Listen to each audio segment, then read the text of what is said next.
Welcome to Decoding Superhuman. This show is a deep dive into obsessions with performance and how to improve the human experience. Twice a week, I explore the latest science, technology, and tactics with experts in various fields of human optimization. I'm your host, Boomer Anderson. Enjoy the journey. Superhumans, it's Boomer Anderson, and we're back with another episode of the Decoding Superhuman podcast. Today we're talking intranasal photobiomodulation with Dr. Lou Lim. And Dr. Lim is the founder and CEO of V-Light Inc. He's also a doctor of naturopathic medicine, PhD, MBA, and all-around smart guy. So today we got into everything from cytochrome oxidase C to Alzheimer's, Parkinson's, traumatic brain injury, cognitive ninjaness, and the role that intranasal photobiomodulation plays in all of those. We talk about his company's devices, things like the Neuro Alpha, which I'm absolutely loving right now, the Neuro Gamma Duo, as well as the X Plus. You're going to want to check out all the show notes for this one at decodingsuperhuman.com/VLight. That's VIELIGHT. Enjoy my episode with Dr. Lou Lim. Dr. Lim, welcome to the show. Thank you. Thank you for inviting me. This is, I was talking to you earlier and I mentioned this is a conversation I've wanted to have for a while, but as an owner of a V-Light, I have to say I'm very pleased with my experience so far. And so I'm really looking forward to diving into all of the fascinating benefits of photobiomodulation today. Well, thank you. Go ahead. Maybe, Boomer, you'd like to say a couple of sentences about your experience? Sure. So I've only had the device for a couple of weeks now, but I purchased the Neuro Alpha from you guys. And this was after our first discussion, actually, where, I kind of had the inkling that, for me, getting down into an alpha wave state would be very beneficial for many ways. And I've been a meditator now for 3-4 years, but, ways to accelerate that are of interest to me. And the first time I put it on was at night. And you and I hadn't really discussed what time of day to put it on or anything like this. And I put it on at night. And as a person who's always struggled with sleep, it was immediate, the effect. I slept through 8.5 hours that night. And this was after I had already flown from the East Coast of the United States to the West Coast, which is a 3-hour time change. And so it was a very easy adjustment. Slept through the night. I've also played around with this with my girlfriend, and she went from very, very active to ready for, went straight into a nap afterwards. So we've had a lot of fun with it, but it's also been very, very beneficial. So thank you again for creating an amazing product. Yeah, I'm glad it helped you with sleep. Actually, the Alpha or even the other devices do a lot more than sleep. We'll talk about that, a bit more later. Yeah. And as I said, I'm relatively new to it and I'm trying to adhere to the not using it every day. But, I have used it in the beginning of the day or before very important stressful meetings. And it does take things down a notch and allows you to plug in and focus a lot more. So let's dive into this. So do you mind, just for the audience's benefit, recapping, what is photobiomodulation? And if we can get into the role in particular of cytochrome oxidase C, I would love to hear a little bit more about that. Yeah. So photobiomodulation has been around since the 60s. So we're talking about more than 50 years. It's been known as low-level laser therapy, low-level light therapy for a long time. So when the first discovery was to do with actually drawing a response from animals where the rats were able to regrow their fur after being shaved very quickly after delivering this low-level laser to that part of the body. So a lot of research, continued because it was fascinating. People weren't expecting that kind of stuff from lasers. And today, I think it's gone to be accepted quite a lot now. I'd say not quite in the mainstream. So I'm a scientist, so I say not in the mainstream for scientific community, but it's quite a lot of applications in wellness, in to be the areas where it's grown quite a lot until recently, where it spread was, say, healing of wounds, accelerating wound healing. That was quite a lot of work that came out of the original research. Then there were other things like systemic improvements. People felt better, blood circulation was better. Then it grew into performance, which was not very medical. But it grew on the aesthetics area for skin rejuvenation, fat loss, controlling of wrinkles, hair growth. So a bunch of areas. So all this happened based on the fairly well-established foundation of the activation of the cells, the mitochondria and the cells. And the mitochondria's job is to traditionally understood to be creating energy. So all the energy, that you have coming from basically either maintaining the body or doing extra things are generated from ATP or the cellular energy in the mitochondria. The interesting thing is when you deliver light, and this is what photobiomodulation is all about, it gets into the mitochondria, more specifically in the respiratory chain, where this process goes on into creating ATP, the cellular energy. And then it began to close in into a particular enzyme in the respiratory chain that apparently has these chromophores that receive the red to near infrared light. So basically within this spectrum, to synthesize ATP, some other signaling molecules like ROS, which is an oxidant, reactive oxygen species at low and transient level, and that also is a signaling molecule. So between the ATP, ROS, and some other stuff, it goes into this gene transcription that then translates into healing, into better cellular integrity. You're talking about mitosis, and you're talking about anti-inflammatory, resistant to diseases, a bunch of things.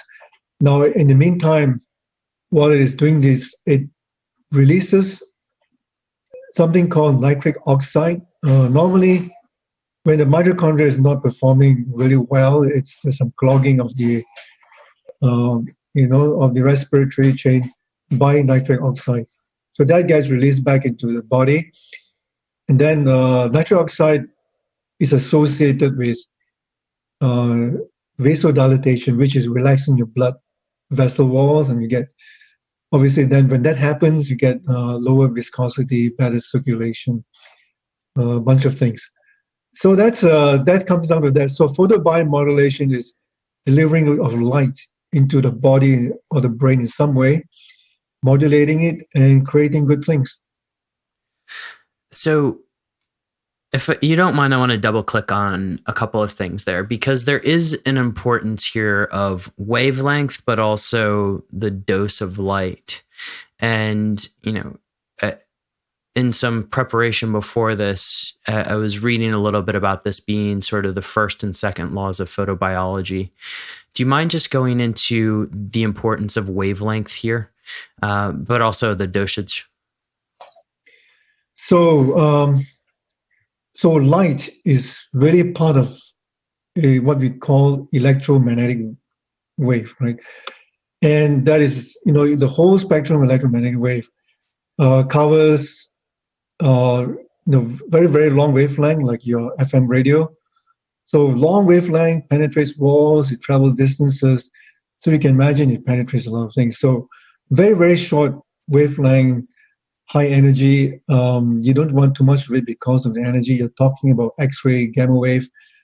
Those are considered radioactive, and you want to avoid it. So the light, the part of the spectrum of the electromagnetic wave is where light is and where we use it.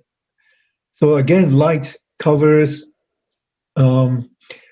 anything from ultraviolet, which is short, high energy, relatively, to longer wavelength like infrared. So between the shorter ultraviolet and the infrared, light becomes invisible.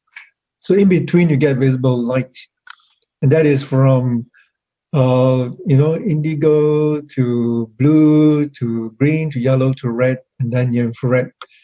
So so within that, so you see shorter wavelength, which is blue, to longer wavelength like red and infrared comes into play. Now the longer the wavelength, as I've said, the greater the penetration. And we know that in photobiomodulation, you want between red and infrared. So when you introduce, say, red to your skin, it doesn't penetrate very deeply. And so you get effects in the superficial areas, but the efficacy can be taken deeper by other indirect signaling, circulatory factors, and so on. Longer wavelengths goes more, penetrates more deeper. So if you want to treat something deeper into the tissue, you want to use the infrared. So there are some good things. They all have their advantages. And we found that, for example, when we introduce light, say, through the nose, the nose, also called intranasal light therapy or photobiomodulation, is a very quick way to reach your blood vessels. In the 80s, the Russians were publishing articles in the Russian language, injecting light into the vein. It's still practiced today, where you introduce laser. It's very, very low power, and then you get these outcomes: improved blood circulation and anti-inflammatory factors building up, a bunch of things.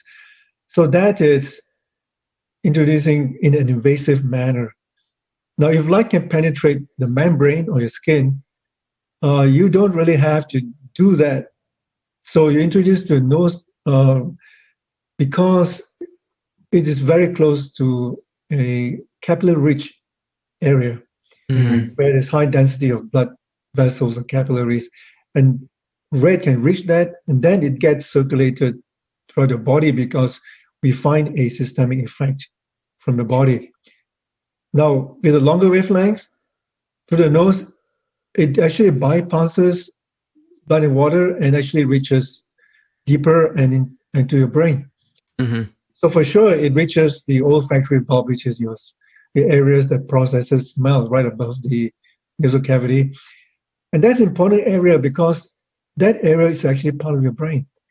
And it has a direct projection or connection to the thalamus, which is an area of the brain where it kind of like the manager of where to send signals to the rest of the brain, and also to the memory area, the hippocampal area of the brain. So it should have a direct effect on the processing of memory.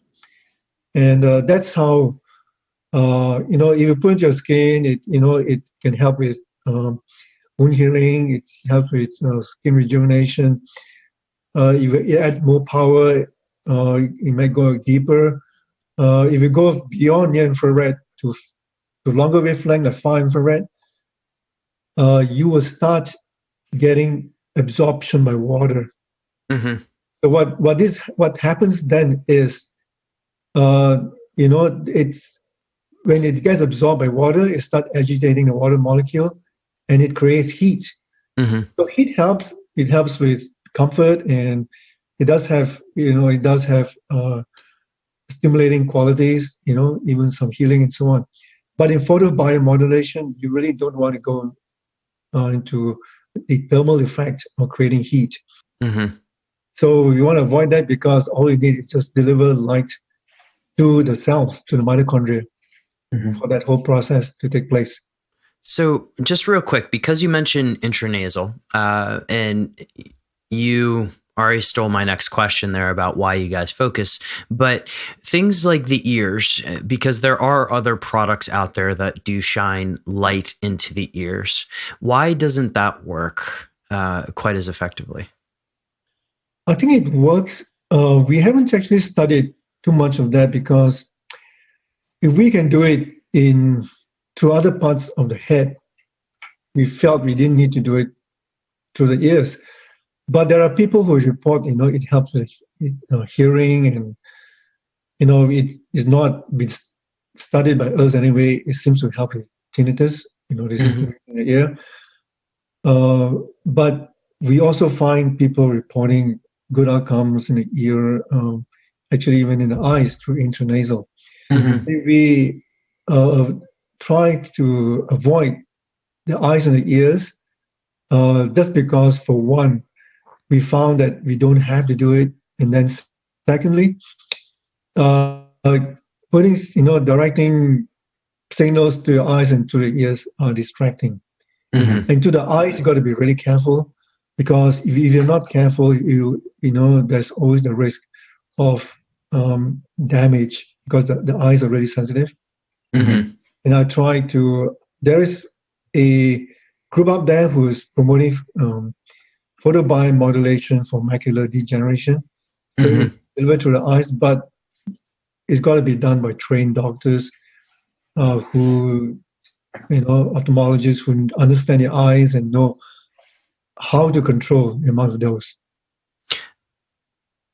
Awesome. So now I want to transition to a little bit of what we were talking about before in terms of the cognitive effects and sort of the work that you've done with the scientific community here. Because one of the things I love about V-Light is your dedication to science and a lot of what you've done in the papers you've sent me before. So do you mind just touching a little bit? And I know this is a broad topic because there's so many studies you've been a part of, talking a little bit about some of the benefits that you've seen, mainly from a cognitive perspective, from the intranasal photobiomodulation. Yeah. So as prelude, before we go into the efficacies, there's always this question about, when you deliver light on the scalp or the nose to the brain, whether light can penetrate that deep, and whether the brain respond, and whether it does, whether the brain respond in a good way. So, so to answer that question, and also to dispel, in my opinion, some myths about having to use a lot of power for laser, I think there's high risk to try to get a penetration. So we published in scientific reports, I think it was published in April 2019, in a double-blind study, so it's well controlled. When we deliver light with a gamma device, we actually see pre and post 20-minute session measured with EEG that the brain respond in really interesting ways. Now, this will also have to do with the efficacies later. Now, what we found was the increase in the power of the higher frequencies like gamma, beta, and alpha. That's not quite surprising to us because we expected that to happen. And we're talking about relatively low power from a device, so it's safe. Now, what we found most interesting is, and unexpected, was the reduction in the power of the slow waves. So like delta and theta. So the slow waves are to do with inattention, unable to focus, drowsiness, falling asleep. So that has a lot of relevance for people seeking to be able to pay attention in class for learning, because you are, if people are having problem with paying attention, for example, and very often that's correlated to too much power in the slow wave. So that's kind of, having you somewhat trapped into that slow wave pattern, and they could be having low power in high frequencies. So what this does is very clearly it just reverse it and allow you to pay more attention, focus, and be able to perform. Now that's with the gamma. Mm-hmm. But that answers questions like, okay, does it work? Can it penetrate? So that gets this question out of the way. So now we can talk about. Now we can get an efficacy. Yeah, right. Now we have been, and for me particularly, try to focus on helping people with cognitive impairment. Mm-hmm. So a lot of the design, the way we make it idiot-proof and everything, because you press a button, you just don't do anything, shuts off automatically. There's no dial to play around with, fiddling around with, different frequencies, which we want to avoid for people with cognitive impairment, like dementia and Alzheimer's disease. Mm-hmm. There's some really good, significant improvements in small studies, in case reports. So we're talking about 5 people in our earlier study published 2 years ago, a recent study published by an independent researcher from the University of California, San Francisco, on dementia patients, where she compared one group, and not a lot of participants, there were 8 in total. So half of them were inactive in a usual care group, where they continue to get the usual medical attention and caregiving, and another group with the usual stuff plus with the neuro gamma, the ones that's available publicly right now. Mm-hmm. And the people on the active group actually improved. In Alzheimer's, you don't talk about improvement. You don't talk about even arresting the mental decline. You're talking about maybe slowing down the decline. Mm-hmm. There's a drug out there, Aricept, has been around for a very long time, that can help Alzheimer's patients for 6 months, and then they get back into this degeneration again. Yeah. So the improvement among them was significant, and she's a professor of radiology and psychiatry in UCSF, and she had imaging to back it up. So the study was over 12 weeks. So at the end of 12 weeks, you could see the fMRI imaging, which images the brain activity, the ability to process information in your brain over 12 weeks, and that's measured through blood perfusion. So that is really great because so she did cognitive assessment, the usual stuff that neurologists do to assess what, for Alzheimer's patient, what your mental state is, your cognitive ability, plus is backed by real imaging. So that says a lot. But small studies, we can't make a claim yet. We have to get regulatory clearance to be able to make a claim, and we want to be able to get huge solid data too. So we've started a big Alzheimer's study that is reviewed by FDA already. This is the one that's in phase 3 right now, right? Actually, medical device, it's not quite like drugs. You don't go through phase 1, 2, and 3. Okay. You are, given a protocol. So you're given, an agreed number of patients. So in this case, 228 patients over 8 research or clinical sites across North America. Mm-hmm. They want these numbers to be statistically robust. Mm-hmm. And then it is a double blind. So the person who administers the treatment doesn't know which is real, which is not. And the patient doesn't know either. So they're both blinded. So that's why it's called double blind. So it's very robust control and everything. Now it is early stage. I don't know. I never like to. So if I ask you to comment on this right now, it's probably the wrong time, right? No, that's fine. How is it going? I just started. We don't know, but Okay. I want to say that we want to be able to stand up in front of everybody and say, okay, we did a robust study and getting this, but there are already published smaller studies that show that this works. So it is, we walk in there with optimism because the improvements were much higher than any of the published literature on the efficacy of drugs and other kind of brain stimulation method for Alzheimer's disease. So on the clinical side, we're about to start a study on traumatic brain injury with Boston University. Is this predominantly is it on sports players, or is it just people with any sort of TBI in general? It's TBI in general.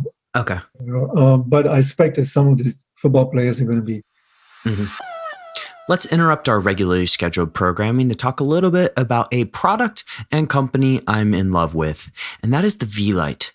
My particular device is the Neuro Alpha, and let me tell you a little bit about my N of 1 benefits.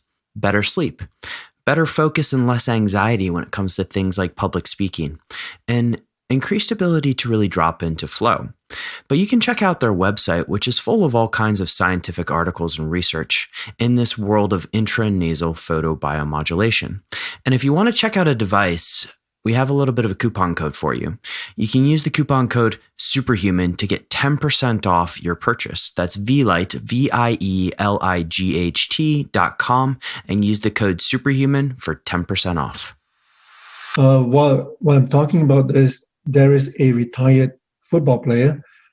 You can Google, his blog. His name is Larry Carr. So last name is Carr, C-A-R-R. Yeah, I'm familiar. Okay, so he's in Hall of Fame for Brigham Young University.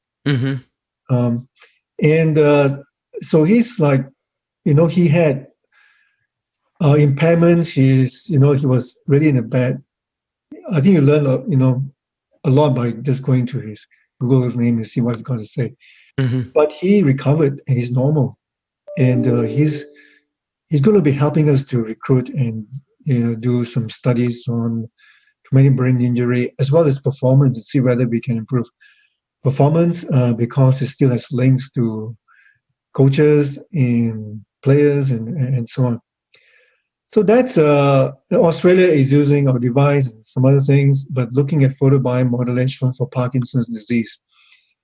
So that's another area that's very interesting. That's super interesting because there's a lot of conversation around the gut right now on Parkinson's disease, but I would love to hear what you're doing there. Yeah, so we developed a device called the X Plus, which has an LED module that can be positioned anywhere in your body, including your gut. And Australia is really interested to see, because they published studies too on photobiomodulation and its effect on the biodiversity of the microbiome.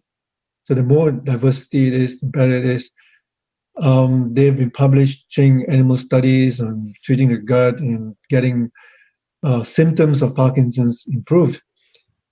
And I think they have a paper now that's pending publication on, just on a brain and with fMRI on healthy brains and see what imaging are. It's going to be really interesting.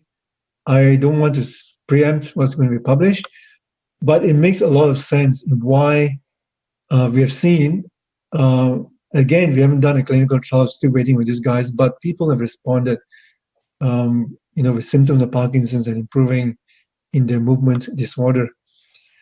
So, quite a number of stuff going on the clinical side. We are looking into ADHD and a bunch of other things. But on healthy brains, and I think that might interest the audience. Yeah, let's get into healthy brains because you sent me a couple of articles and I want to talk about those. Okay. There is some work going on now on in seeing how it can improve on the cognitive performance.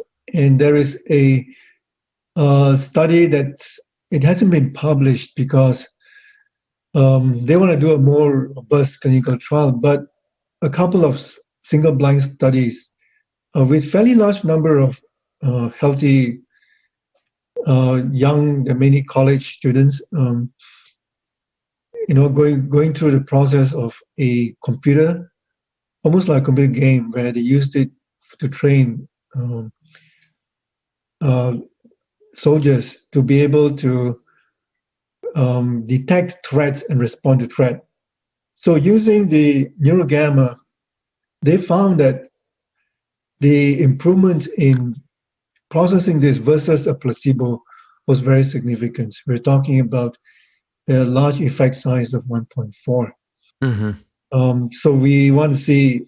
So just to recap there, Lou, what we're looking at is an effect of 1.4 times after using the neurogamma versus using whatever the sham or alternative was. Is that right? No, actually, effect size in statistical measurement Okay. is measuring its significance. Okay. So to put in perspective, point 0.3 is normal. Okay. Got it. Below 0.3 is below, and 0.5 is actually pretty large. So it is. So this was quite massive. unusual.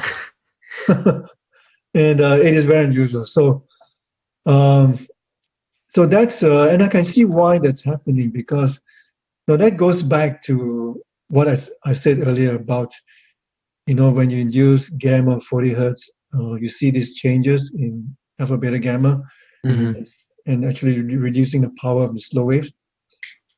And when you increase the power of the gamma, what you're doing is in gamma is a place that your brain is not always there unless it's processing information, but it's not like paying attention and trying to understand something. That's more in the beta range.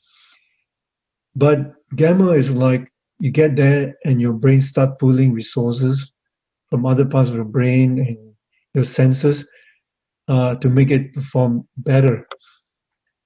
So advanced meditators, and I go into meditation now. Mm-hmm. So advanced meditators, and if you meditate for a long time, maybe you have it too. You might have, a permanent or endogenous gamma in your brain. Mm-hmm. So you're walking around with high frequencies. And I think advanced meditators could be. So when we talk about gamma, it's from 30 hertz to whatever. People say it's to 50. You look at the literature, some say to 80. But let's leave it as from 30 to beyond, high gamma, whatever. But EEG has been able to measure gamma up to generally 40 to 50 hertz with a lot of equipment, and a lot of EEG equipment still are not able to measure beyond high beta 30, 35, maybe Mm-hmm. 25, 30 hertz. So measuring gamma is fairly recent, because when you go to that high frequencies, a lot of artifacts come in.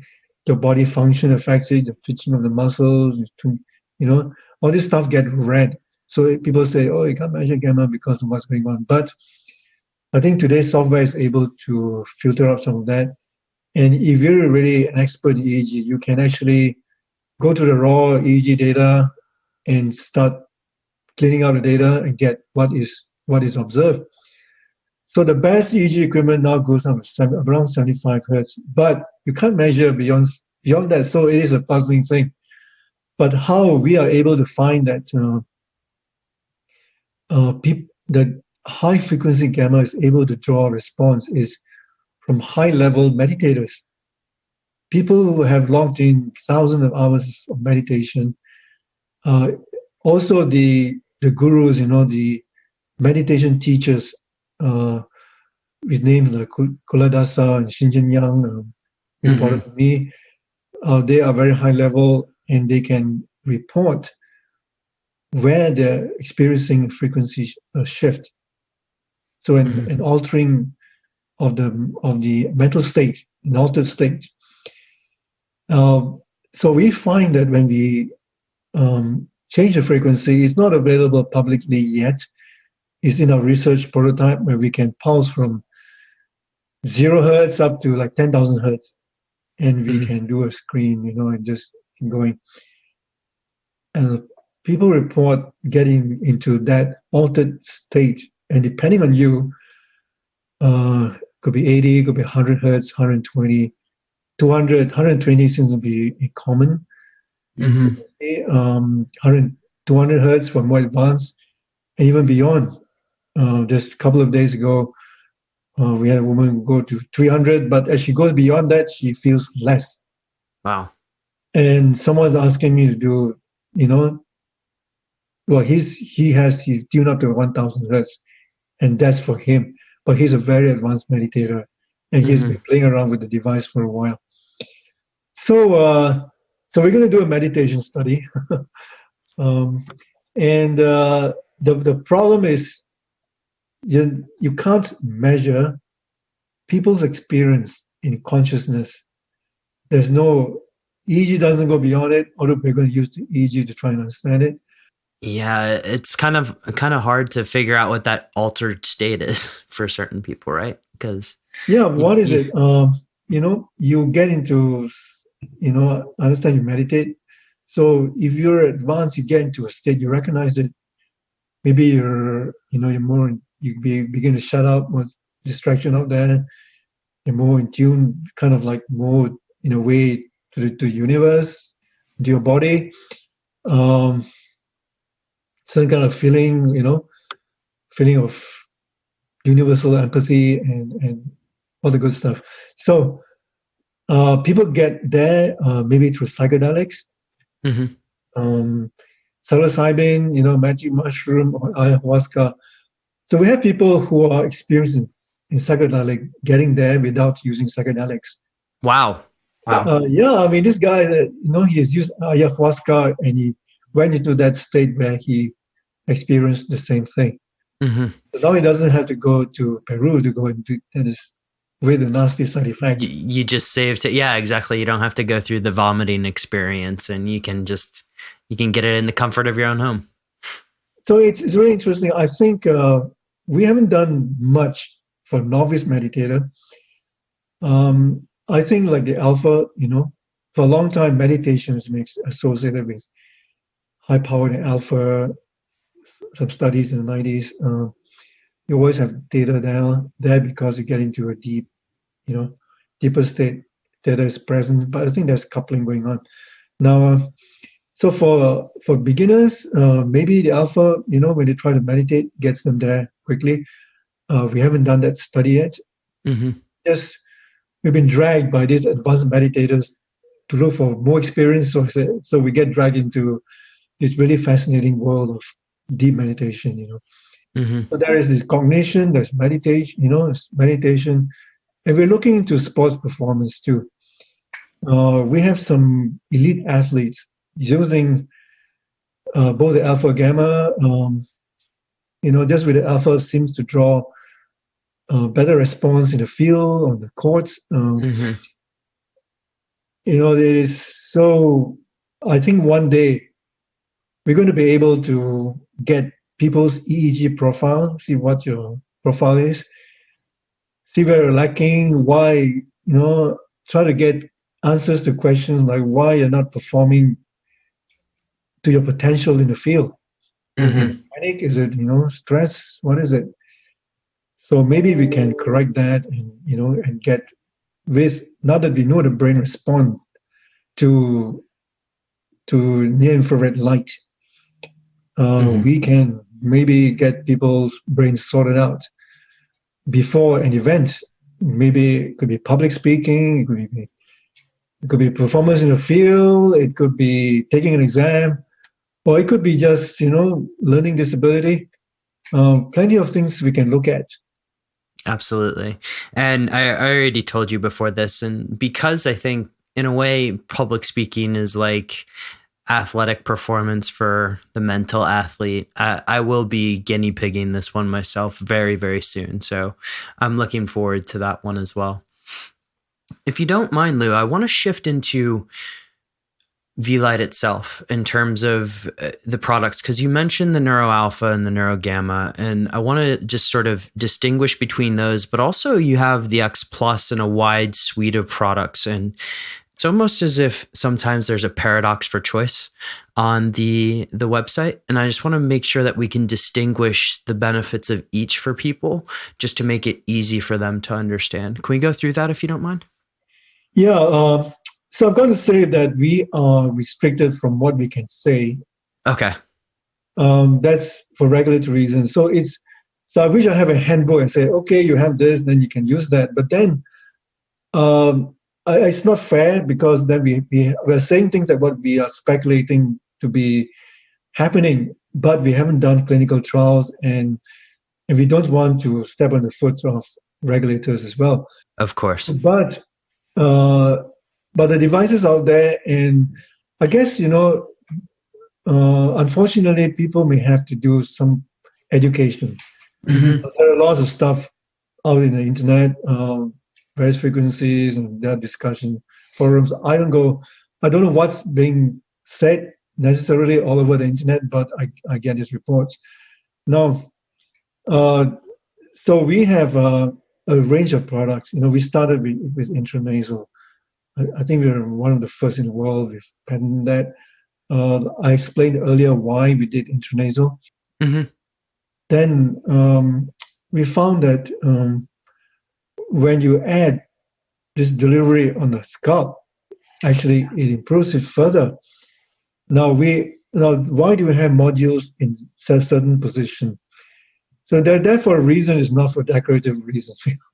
So they're pointing at the nodes of the default mode network. Mm-hmm. Why the default mode network? It's like a kind of a template network in your brain. So there are plenty of networks. If you're not doing a task, if you're resting, close your eyes, you're both in the alpha state and you're in the default mode network. So your brain is always active, it's always doing something.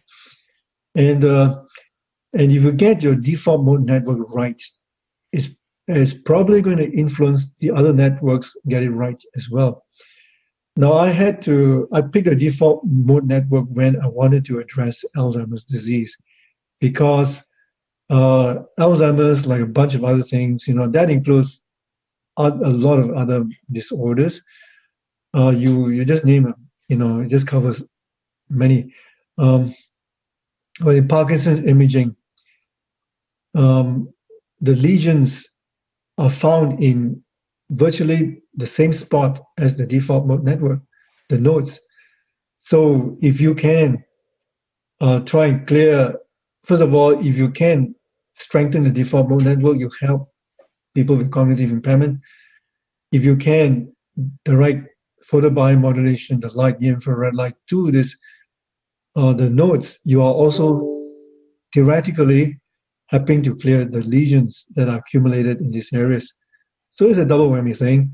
And you want your default mode generally to be healthy. So, studies have found chronic pain to be associated with it.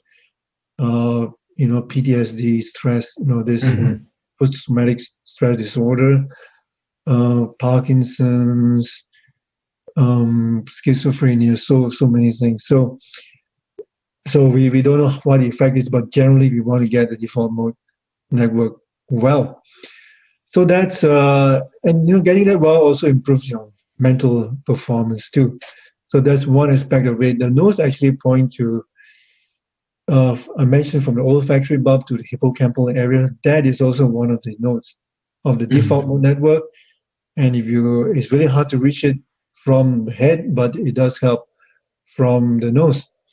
So, and then now why do we pulse at 10 hertz alpha?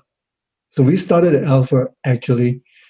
And it wasn't because, it was partially because we wanted to get, when you rest, alpha helps with a number of things. Like I say, early studies have talked about, improving your consciousness and meditative state, but I think we want higher studies. But it also helps with stress when you're stressed, you're having stress, PTSD, for example. So theoretically speaking, again, we need to do a study. You want alpha rather than gamma, because gamma doesn't seem to be good. So you got to know what you're doing there as well. Mm-hmm. And alpha is associated in the animal study done at Harvard. So rats that have been simulated with traumatic brain injury recover fastest when they are directed with near-infrared light, like what we do. I didn't say much about the exact wavelength, but they use like 810 nanometers. Yeah. And pulsing at 10 hertz versus no pulse versus 100 hertz, 200 hertz. Actually, the rats or the mice, I think they were rats, I think, recovering more quickly Mm-hmm. from the brain injury. Mm-hmm. So we took that and say, okay, theoretically, it helps the brain to heal when you have concussion, traumatic brain injury. And in our studies, we're going to be using alpha unless you have CTE, which is, the chronic traumatic brain injury from constant hitting of the brain. So Mm-hmm. athletes, so if there are signs of impairment, then we introduce a gamma. So, sorry, just real quick there. So, if you have signs of impairment, let's say I'm a linebacker in the National Football League, which they take a lot of hits to the head, right? Or a running back, even. Yeah. You would introduce the gamma, and to the extent you're able to comment on this, and I guess a lot of this is theoretical and what we're talking about here, that would be introducing the gamma first, then the alpha, or the inverse? I would generally use the alpha. Yeah. Because it helps to recover. Mm-hmm. Now then I can go into talk more about the gamma. Yep. So again, I actually looked at what frequency to use based on, primarily I want to make a good device for Alzheimer's patients, dementia patients.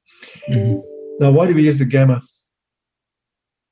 In studies, I think quite a number of these were published in 2016 and maybe a bit earlier on memory encoding of memory.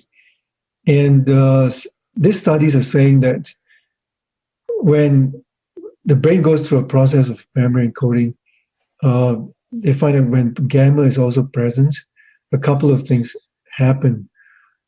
One of which is that it reduces the amount of toxicity in your brain, because every time your brain processes information or to try to encode memory, there is a creation of this activity in the brain.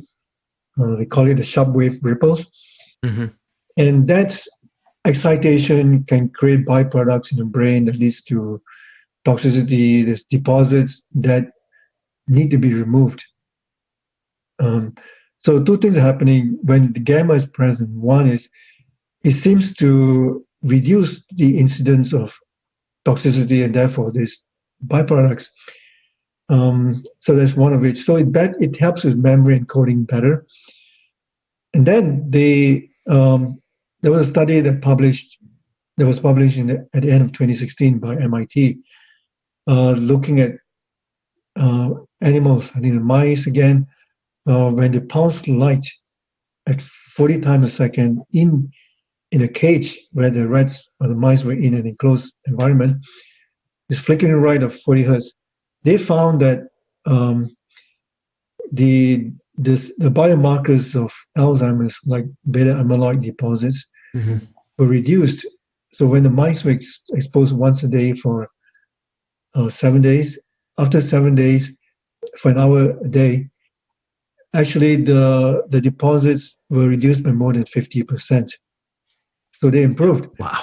And the other thing was very interestingly, it activates the microglia. So microglia are brain cells. They go around your brain, and when you're resting, it goes with the brain's lymphatic system to clear the unwanted debris in your brain, this unwanted stuff. These deposits, pathogens are not supposed to be there. So you activate the good, the non-inflammatory type of brain cells. So for Alzheimer's, that's important. So 40 hertz, we found that. But there are other studies that are not clinically related. They could, 40 hertz. The past studies seems, like I mentioned, in meditation, consciousness, and seem to also improve cognitive processing. So that's but there are some side effects. So if you're really stressed, you don't really want 40 hertz in your brain. Mm-hmm. Got to go to alpha. Yeah. So there are, when we did some early testing, some people report that their minds are really active, they're sharp with the gamma 40 hertz. A couple of people say they couldn't sleep that particular night. Yeah. But it's temporary. So you get a mind active and so on. It doesn't happen to everybody. People are different. That it does help in cognitive processing, but we got to watch. People using gamma have to feel whether they have a side effect, what time of the day is better.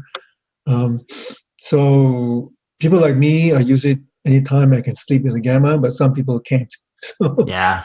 So suffice to say, with let's say you have your stress kind of, or let's say even, first a person who's kind of stressed that may be listening to this, the right path to go down is to deal with the stress first through something like the Neuro Alpha. And then when you're ready to go into cognitive ninja mode, going into that Neuro Gamma, this is my own speculation here. Would that be okay? Yeah, I think if you're, I think not everybody is undergoing stress, anxiety at that particular moment. They want to be able to perform. So the gamma, is probably, something they can try right away. Absolutely. We don't have a lot of problems. People just using the gamma, they come out. It all depends on the guy. A lot of people say they don't feel anything, but I know if I put an EEG on them, the brain has some modulation going on. Yeah. Can we talk a little bit about the X Plus before I ask you one last question? The X Plus, in terms of, because you have the Neuro Alpha, the Neuro Gamma, even the Duo, which is both, but the X Plus, do you mind just talking a little bit about what that is? So when we produce the neuros, which is the alpha and gamma, I talk about having them positioned on certain parts of the head, but we couldn't reach the back of the head, the cerebellum. And sometimes you can move it to the brainstem or the vagus nerve. So, and so it needed another supplementary device that is complementary to the neuro. You don't have to use it all the time. And the X Plus can be used for its own purposes as well. So when we point to the cerebellum is to do with, reaction time, balance. It's also to do with movements. When you have, the shakes, the tremors, which is high frequency tremors, it may not be Parkinsonian. Parkinsonian tremors are a little bit slower. It's more to do with certain parts of your brain that involves the basal ganglia, substantia nigra, and some of the other parts in the midbrain. So, and then, so you add this, so you can move it to the brainstem, that area. It can improve some of this movement that are associated with cerebellum. And I believe the X Plus, even an athlete, it can improve your reaction time, your balance, and so on. So that is a supplementary area. It can be moved to your vagus nerve. So we're going to be studying on, what we can do on that particular area on the neck where is, the access to vagus nerve.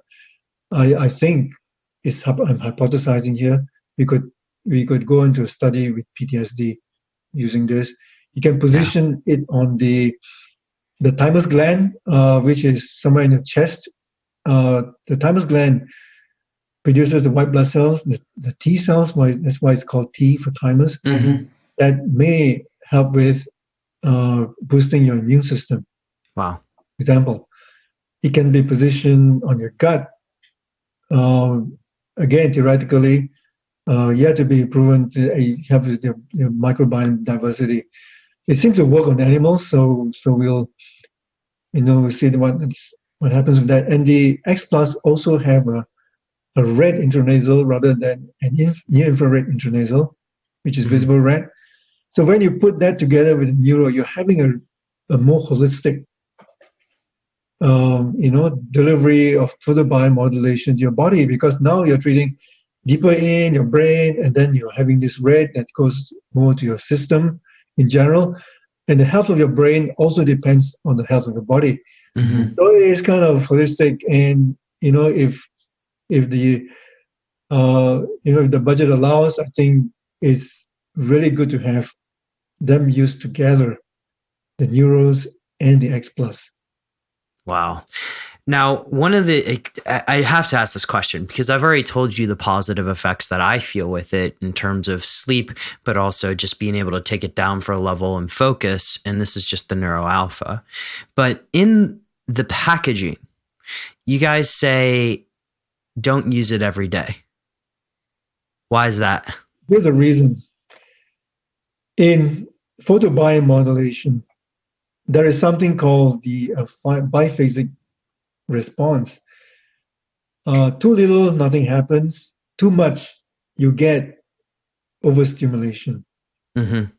And when you get overstimulation, you start off by a stagnation in your improvement and inability to improve more, or even get into a negative effect. So there's a window where it's efficacious, it's good for you, but it is different from every between people.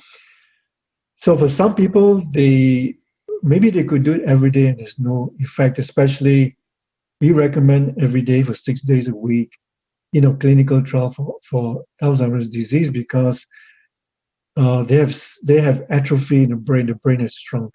There's a lot of work to do there, right? Yeah, and then they are not sensitive. Yeah. They're not very sensitive. But they're on the other side of the scale. There are people who are really sensitive.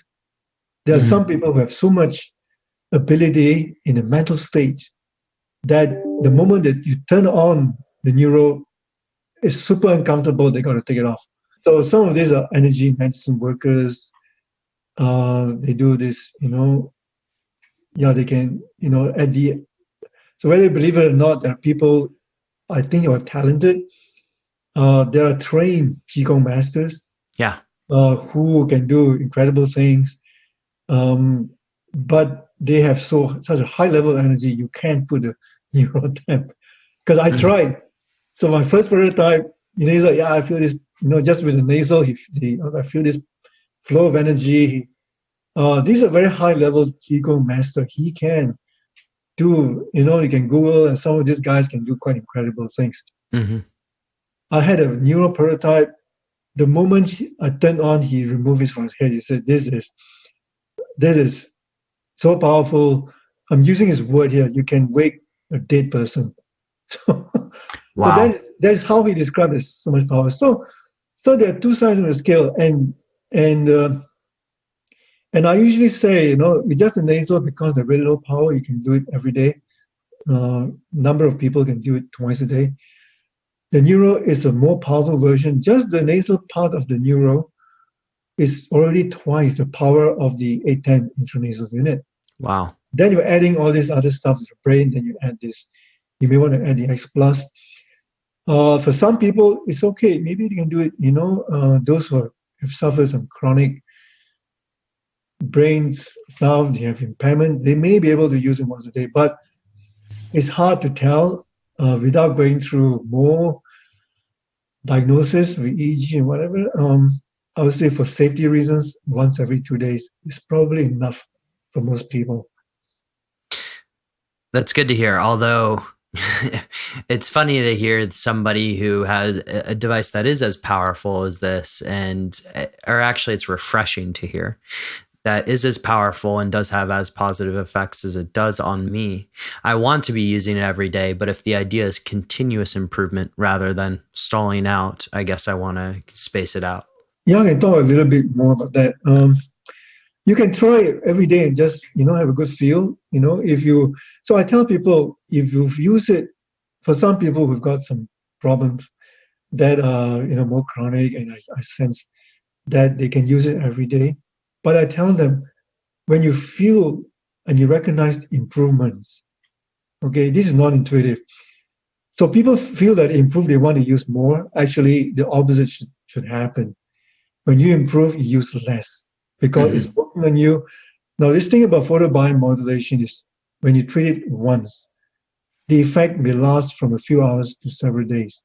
Mm-hmm. So you just imagine, you keep using it, you're actually accumulating the dose to a point where it may be counterproductive. Yeah. So just be aware of this principle. And I've got to be, in workshops, I'll be teaching that, Now, I go down to the mechanisms of understanding something about this. So I go back to, and not many people, explain it this way. The cells go through this process where it's receiving, like I said, the mitochondria, cytochrome C oxidase, receiving this energy and building up until a point when it reaches its balanced state. Mm-hmm. We call it homeostatic state. And all of us always have a set point. So it doesn't respond anymore, actually, when you keep it at low level. Now, if you push it, you might be able to do that. Now, what happens is activities like this actually activate the release of, I mentioned ROS, reactive oxygen species, which is an oxidant. So you don't want too much of that. It's low level, and your body just clears it away. And even what's happening with low level, it helps clear that away too. So it does its signaling and be done with it. If you have too much of it, so imagine it's an oxidant. It's delivering this damaging singlet oxygens into your body and giving you the opposite effect. So you want to avoid pushing it beyond homeostasis. Keep it low level. Mm-hmm. Be patient. Dr. Lim, this has been an absolute pleasure. And, I could spend hours with you asking questions about this device because it's fascinating, but I want to thank you for creating it. And as a person who's sort of dealt with, as I've mentioned before, sort of sleep issues, as well as just generally being sort of, a little bit of a perfectionist, this device I know is going to help me quite a bit. So thank you for creating it. Well, thank you for inviting me. It's been a fun session. So I have to close out with the final 4 questions, and you can think of these as rapid fire questions that I ask everybody. And so the first question is, how do you unplug? I don't know. I just enjoy being active mentally. I go to the movies, and actually, I'm not a meditator, surprisingly. Maybe I should. But I go to the gym. I play squash, so I do that kind of stuff. Yeah. What's your top trick? And you may be biased after listening to this conversation, but what's your top trick for improving your focus? Well, I'm biased. Or if we can remove the bias and say, aside from photobiomodulation, what would be your top trick? I actually haven't thought about it, but I think when I get interested in a topic, and I'm always doing something to further my knowledge, to educate myself. I love it. I just go into it. Like I say, when I want a break, I turn on the TV. Actually, my TV is on very frequently. It's in the background, so I switch attention. So I'm not like 100% engrossed in learning and researching all the time. So I have my breaks, and I make it a point, of doing something different, like going to the gym, which is to me, is almost like meditative mindfulness. And once in a while, I do nothing. And the focus, yeah, I think focus, because I do so many interesting things, is doesn't seem to be a problem right That's now. great. That's great. What book has significantly impacted you, your life, and how you show up to perform in it?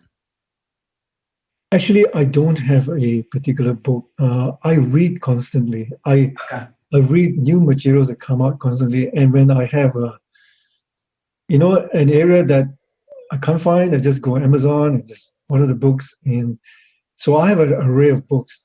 At the moment, I am actually learning more about consciousness, because I want to see whether we can create super brains. First of all, okay, here's a confession. I want to see if I can elevate my brains even further. Yeah. So I'm too lazy to meditate, but I seem to be able to do this functioning without going there. And I do a lot of discussion with my meditative friends. Mm-hmm. So I go to that. I'm looking at some new theories of quantum physics and consciousness. So I think that's where I'm going to. I don't read novels. I don't have time for that. So if I want to read novels, I turn on the television, go to the movies. So I entertain myself. Beautiful. Well, I'm on board for that ride for kind of elevating, I guess, consciousness or brain states. That's kind of how I came up with the name Decoding Superhuman. So, I'm looking forward to seeing what super brains look like. Yeah, wonderful. Follow us, watch us. I think your audience can subscribe to our newsletter. Mm-hmm. We do it every month. It tells about what's going on, and particularly, research findings, the new stuff we're doing. We don't, some stuff are ongoing, so we can't say in detail everything. Of course. But watch us. As we play around with the parameters. I mentioned frequency is one of them. On the prototype Neuro Pro that we have for research, we have additional modules. So the module of the X Plus is actually part of it. And we have additional modules apart from the default mode network, two more on areas, positions we call the dorsolateral prefrontal cortex, which is often associated with working memory and cognition as well. So we're going to have that, and we'll be able to turn off and non-selective modules on the brain. So we can, we can have two modules on particular parts of the brain communicating. Mm-hmm. So we can either improve the coherency or the synchrony between two spots, or cut off by getting it out of phase. So there are complicated things, but so it allows us to do a lot more and to be able to fine tune each person's brain. And the vision for me is, in a few years, we might be able to create a closed loop system where we say, okay, something wrong with the brain, something's not right. We go and connect to maybe to the cloud, to the database, can spot it and automatically adjust the parameters and get it right. Mm-hmm. Or you're looking for a certain kind of performance. So we have your EEG profile and see, okay, what you need to do. And, all this can be, in fact, now we can already control it with a smartphone parameters and wireless. So we want to improve the interface more. So just watch out and see what we discover. I think it's going to be fun. Excellent. And we'll link to the website, which is vlight.com. Is there any other place where the audience can follow you guys? I believe Instagram. Your customer service has been fantastic on Instagram, by the way. Thank you. I'll let them know. But Dr. Lim, thank you so much for taking the time today. This has been an absolute pleasure. And, on behalf of the audience, I'm very grateful. Thank you, Boomer. To all the superhumans listening out there, have an absolutely epic day. Superhumans, before you go, if you enjoy the episode, if you enjoy all of our episodes, head on over to iTunes and leave us a 5-star rating. It would really, really help get the word out on what we're doing here at Decoding Superhuman. Feedback. If you want to give us direct feedback, or you want to see us cover a specific topic, whether on the shorter episodes or the longer episodes, head on over to your email and email us at podcast@decodingsuperhuman.com. For those of you who have sent emails to that address, you know that I respond to every single one. And then lastly, would you like 300 to 500 words of highly curated information on how to upgrade performance? If so, head on over to decodingsuperhuman.com/throwdown and you'll get our next issue of the Throwdown, which is our 300 to 500 word highly curated digest, if you will, on what's going on in the field of performance. Enjoy your day, superhumans, and thank you from the bottom of my heart for tuning in to today's episode.